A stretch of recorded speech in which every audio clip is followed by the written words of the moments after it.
തൃശൂർ പാലക്കാട് ജില്ലകളെ ബന്ധിപ്പിച്ചിരുന്ന ഭാരതപ്പുഴയ്ക്ക് കുറുകെയുള്ള ചെറുതുരുത്തി പഴയ കൊച്ചിൻ പാലം പൊളിച്ചു നീക്കാൻ നടപടിയായി. 110 വർഷം മുമ്പ് നിർമ്മിച്ച തകർന്നു കിടക്കുന്ന പഴയ കൊച്ചിൻ പാലമാണ് ഇപ്പോൾ പൊളിച്ചു നീക്കുന്നതിന് ഉത്തരവായിട്ടുള്ളത്. പുഴയിൽ വീണ് കിടക്കുന്ന പാലത്തിന്റെ അവശിഷ്ടങ്ങൾ പാരിസ്ഥിതിക പ്രശ്നങ്ങൾ ഉണ്ടാക്കുന്നതിനാൽ അടിയന്തരമായി അവ നീക്കം ചെയ്യണമെന്ന് UR പ്രദീപ് MLA സർക്കാരിനോട് ആവശ്യപ്പെട്ടിരുന്നു. കെ രാധാകൃഷ്ണൻ മന്ത്രിയായിരുന്ന കാലത്ത് പാലം പൊളിച്ചു നീക്കുന്നതിനു വേണ്ടിയുള്ള ഇടപെടലുകൾ നടത്തിയിരുന്നു.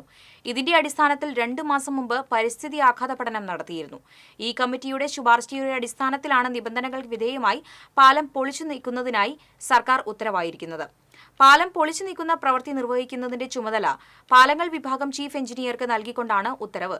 എന്നാൽ പാലം സംരക്ഷിക്കണമെന്ന് അറിയിച്ച് കോൺഗ്രസ് രംഗത്ത് വന്നിരുന്നു. ഇപ്പോഴത്തെ നടപടി അംഗീകരിക്കാനാവില്ലെന്ന് Vallathol Nagar block Congress committee president PI ഷാനവാസ് പറഞ്ഞു.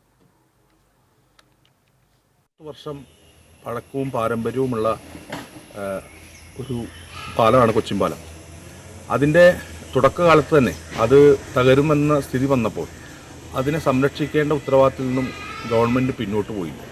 ആ പിന്നോട്ട് പോയതിൻ്റെ അടിസ്ഥാനത്തിലാണ് അത് ഇത്രമാത്രം തകർച്ച നേരിട്ടത്.